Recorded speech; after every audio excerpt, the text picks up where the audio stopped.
So this is the fourth problem. It looks like a good question to me. Let's read it. Which of the following is true about the given NFA? Okay, and it says that all the transactions are over the alphabet A only. So here this is A, this is A, this is A.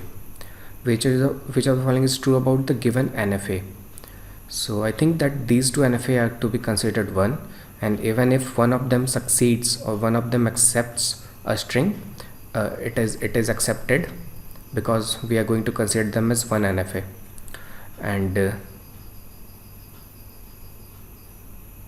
what else? Yeah, there are some things which are missing. See, there should have been this data that these circular states are the final states. So this one is to be noted, that those are circled, these are the final states. Yeah, now we can proceed with the question. See what this is going to accept, this NFA. This one is going to accept epsilon, or it is going to accept a cube, or a to the power 6, or a to the power 9, and so on. This one is going to accept a 5 ways. So epsilon it is going to accept because the starting state and the final state are the same. Then a to the power 5, then a to the power 10, and so on. So this one is accepting multiples of 3, this one is accepting multiples of 5. And if we see the options, it says divisible by 3 and 5, and it says divisible by 3 or divisible by 5. Since it is asking about the given NFA, it means that even if one of them succeeds, we have to consider it as a success. So we have to take the OR case and not the AND case. So according to me, the answer should be B. Okay, then let's proceed to the next question.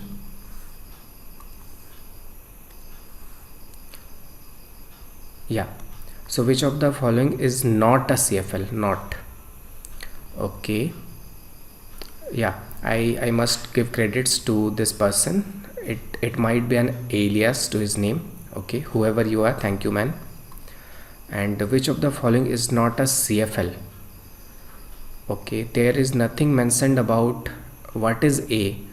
I think A and B belong to sigma star, and there should be some information over here, but no issues. Even if those are not given, we can still proceed with the question. So it says a to the power n, b to the power n, a to the power n. If we insert a on the stack, if we see a, then we are going to insert into the stack. If we see b, then we are going to pop the a's. When we see b, we are going to pop the a's. But after doing this only, we are going to exhaust all our a's and b's. So we can't keep track of how many n's were there.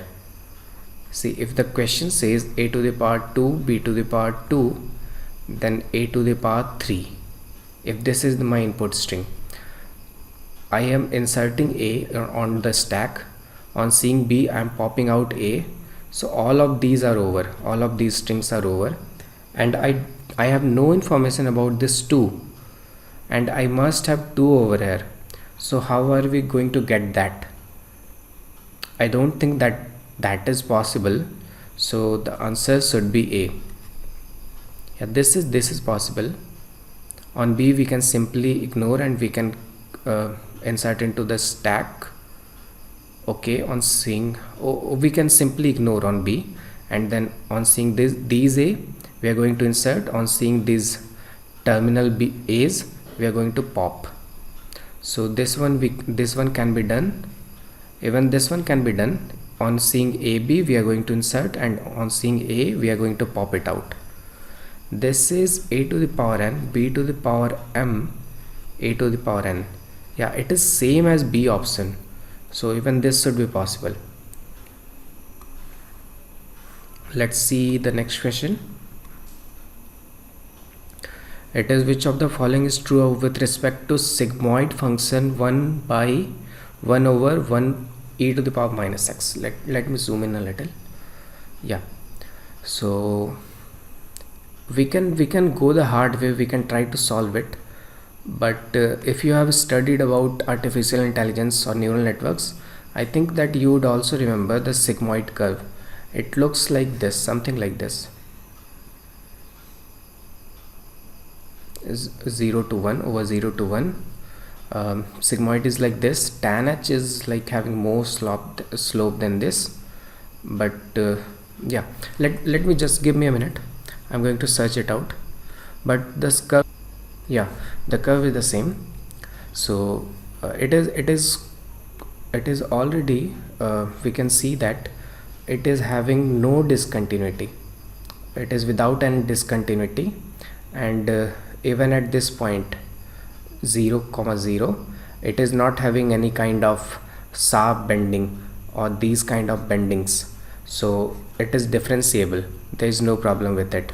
So it is continuous and differentiable. So this should be the correct option, option D. It is continuous and differentiable. Let's move to the next question.